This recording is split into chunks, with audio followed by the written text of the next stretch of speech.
Hello students, in this session we will continue with exercise 9.1 question number 15th. A straight highway leads to the foot of the tower.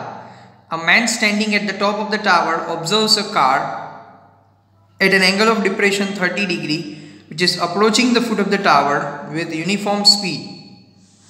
6 seconds later the angle of depression of the car is found to be 60 degree. Find the time taken by car to reach the foot of the tower from this point. Let's draw the figure and understand this question. एक tower है जिसको हम suppose AB से represent कर देते हैं और इसका हाइट हम सिलेक्ट कर लेते हैं h. So the height of the tower is AB which is equal to h. अब यहाँ पे एक वो लड़का खड़ा हुआ है जिसने यहाँ से आने वाली कार जिसकी पोजीशन C है उसको ऑब्जर्व किया. तो एंगल ऑफ डिप्रेशन जो है वो मिला 30 डिग्री का. So initial position of the car is C. So the angle of depression XBC which is 30 degree. अब ये XBC और BCA ये दोनों अल्टरनेट इंटीरियर एंगल्स होंगे. सी यहाँ पे Z बनेगा, XBCA Z बन रहा है. जब भी Z बनेगा तो अल्टरनेट इंटीरियर एंगल्स होंगे, यानी कि ये 30 डिग्री है तो ये भी हो जाएगा 30 डिग्री. सो XBC और BCA दोनों सेम होंगे because of alternate interior angles. अब थोड़ी देर बाद कार सपोज D पे पहुंच गई है, तब सेम भाई साहब ने यहाँ पे D से कार को देखा तो एंगल ऑफ डिप्रेशन बना 60 डिग्री. ठीक है, let's say this is XBD. So final position of the car is D and angle XBD will be 60. अब जो कंसेप्ट यहाँ पे 30-30 में लगाया है वही कंसेप्ट यहाँ पे भी लगेगा. XBD और BDA, see Z has been formed over here, मतलब ये अगर 60 है तो ये भी 60 होगा because of alternate interior angles.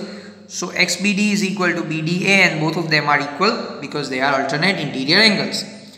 अब हम सपोज करते हैं कि CD का डिस्टेंस जो कि 6 सेकंड में कवर हुआ है वो सपोज X है. AD का डिस्टेंस जो कि हमें फाइंड करना है वो सपोज Y है. तो टोटल डिस्टेंस कितना हो जाएगा X plus Y. Got it. अब पहले तो हम लोग ट्राइंगल BAD यहाँ पे 1060 डिग्री एंगल का यूज करेंगे. Let's use it. So in triangle BAD 1060 opposite upon adjacent 60 का opposite होगा AB, adjacent होगा AD. So this is AB upon AD. So √3 is equal to H upon Y. Done. So Y can be written as H upon √3. अब आगे triangle BAC इसमें हम लोग use करेंगे 10-30 का which should be AB upon AC.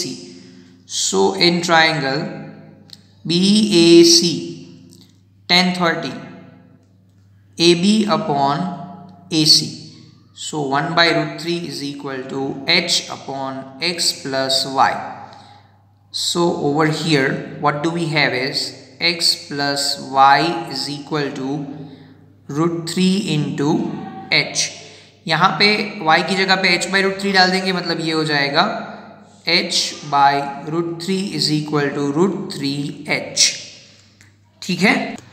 Now let's take this H/√3 to the right hand side. So X is equal to √3H minus H/√3. यहाँ पे cross multiply करवा दो, मतलब ये हो जाएगा 3H minus H upon √3. So that is 2H upon √3. √3 से rationalise कर देंगे हम लोग. So that will be 2√3H upon √3 into √3 यानी कि 3. So X की वैल्यू है 2√3H upon 3. ठीक है. अब हमें ये दिया है कि X जितना डिस्टेंस कवर करने के लिए 6 सेकंड लगते हैं. हमें फाइंड ये करना है कि Y जितना डिस्टेंस कवर करने में कितना टाइम लगेगा. So when the distance is X, the time taken is 6 seconds. When the distance is Y, how much time it will take? So X into time is equal to 6 into Y. So if we need time, we will have 6 into Y upon X. 6 into Y का value जो है वो हमें क्या मिला है? वो हमें मिला है H/√3. और X का वैल्यू हमें क्या मिला है? X का वैल्यू हमें मिला है 2√3H/3. Now in order to solve this, numerator will remain as it is 6H/√3. ये डिनोमिनेटर का हम कर देंगे reciprocal. 3 by 2 root 3 h. Got the fact?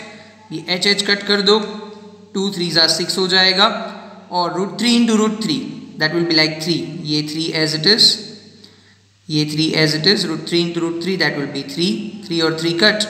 It will take 3 seconds to reach the tower. Clear?